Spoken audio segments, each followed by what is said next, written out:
welcome to this YouTube video. Today I'm going to be sharing with you a short clip from my Get to Know Your Camera course. The reason I'm doing this is to give you a little bit of information that is provided in the course for free, but also to give you a little bit of a taste of what my courses are like, what it's like to work with me.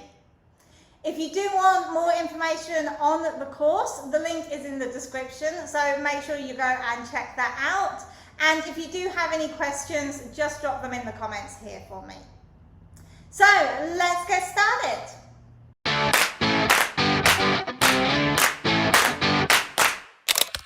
Okay, so we are now in just my Lightroom here, and I've just got a picture that I have taken of a product.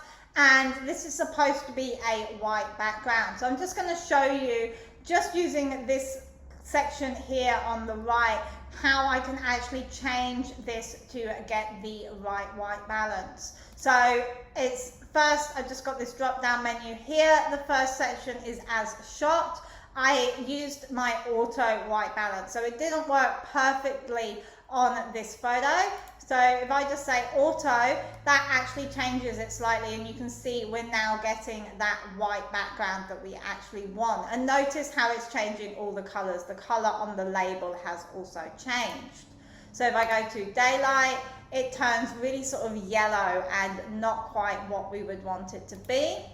We go to cloudy, even more yellow, more orange, getting a lot warmer and definitely not that white background that we want. Shade, even more yellow again, still a lot warmer, but definitely not what we are looking for.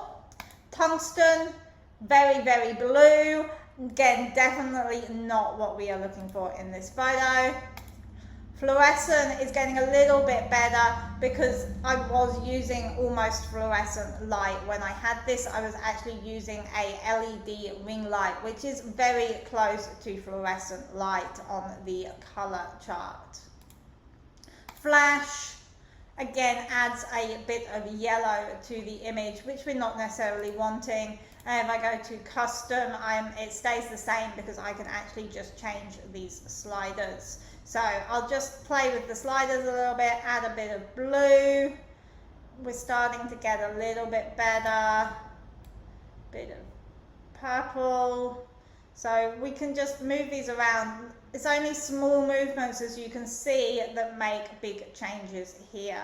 So I could, of course, make this really green or really purple, depending on how I want the image to look. But what I'm actually going to use is the eyedropper tool here. So we know that this is supposed to be a white background. It was a white piece of card I was using to shoot this. So I just click on the eyedropper tool and I can just click on there and it gives us that perfect white background, which is what we want for our image.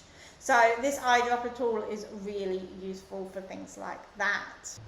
Okay, so now I have a sunset photo.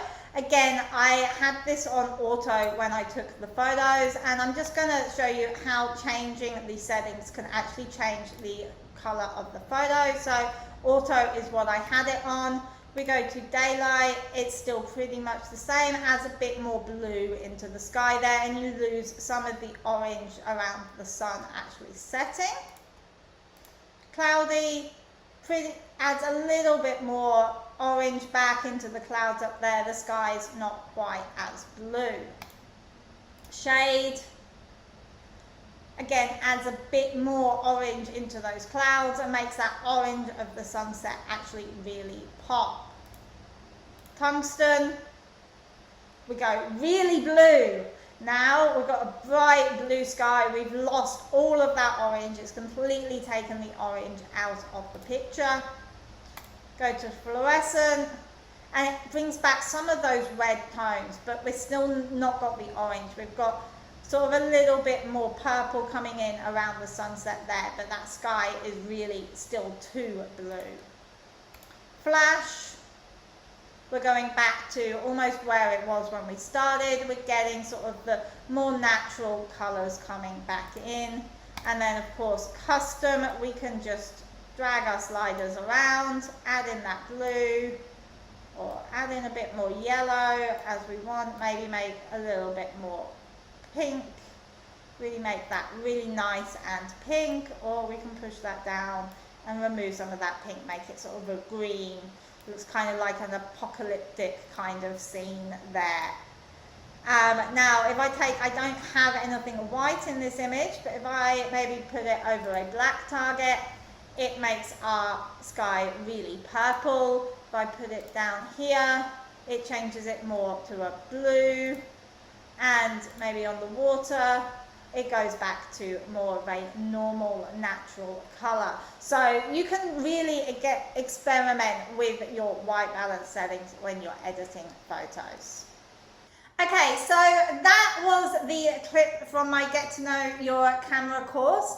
I hope that you found it useful. If you did, make sure you go and check out the full course. Again, the link is in the description for that. I will also be doing some more of these videos as well, so check out the playlist on my YouTube channel. Thanks for watching, and I'll see you again next week. Bye bye.